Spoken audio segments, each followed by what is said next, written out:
พิธีประกาศสร้างตั้งกงจักรและแต่งตั้งคณะสมาชิกสภาแห่งชาติสุดที่10ประจำเขตเลือกตั้งที่1นครหลวงเวียงจันทน์พร้อมทางประกาศพนักงานคุ้มครองนำพาของสภาประชาชนนครหลวงเวียงจันทน์ออกพักการหับอุดหนุนบำนาญพิธีดังกล่าวได้จัดขึ้นในวันที่20สิงหาคม2026อยู่ที่ห้องว่าการนครหลวงเวียงจันทน์โดยการเข้าร่วมของท่านนางสูนทรไสยจักรรักษาการประธานสภาแห่งชาติ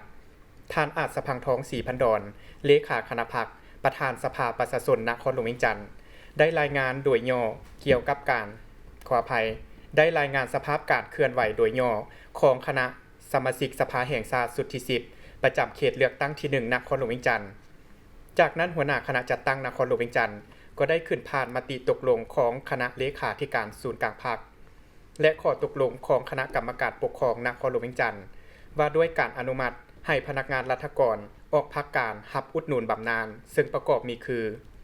ท่านนางลำพอยศรีอัครจันทร์ท่านบุญถามพุทธวงศาท่านนางเกตมณีบรรดาศักดิ์ท่านนางสมเพียรวงไส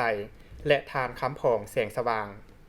พร้อมนี้ยังได้ผ่านมติของคณะประจำสภาประชาชนนครหลวงเวียงจันทน์ว่าด้วยการแต่งตั้งรองประธานสภาประชาชนนครหลวงเวียงจันทน์จำนวน4ท่านและรองหัวหน้าห้องว่าการ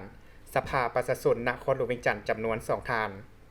ผ่านมติของคณะประจำสภาแห่งชาติว่าด้วยการสร้างตั้งกงจักรและแต่งตั้งคณะสมาชิกสภาแห่งชาติประจำเขตเลือกตั้งที่1นครหลวงเวียงจันทน์ในนั้นแต่งตั้งทานอาจสะพังทองศรีพันดรเป็นประธาน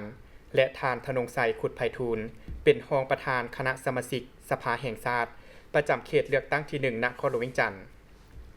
ในตอนท้ายพิธี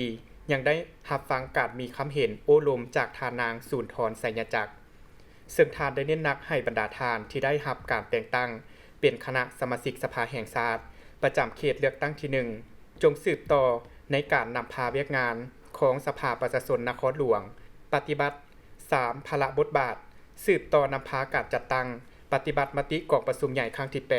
8ของคณะบริหารงานพรรคนครหลวงเวียงจันทน์ให้ปรากฏผลเป็นจริงเคียงคู่กับการปฏิบัติวาระแห่งชาติว่าด้วยการพัฒนาชนบทและแก้ไขความทุกข์ยากที่กองประชุมสภาแห่งชาติได้รับร้องเอาเมื่อต้นเดือนกรกฎาคมที่ผ่านมาให้เป็นรูปธรรมปฏิบัติประดับกฎหมายคาดหมายสู่ชนและเวียกจุดสุ่มในการพัฒนาเศรษฐกิจสังคมของนครหลวงเวียงจันทน์ในซุ้มปีต่อหน้าเพื่อสมกับเป็นศูนย์การเมืองเศรษฐกิจวัฒนธรรมของประเทศชาติ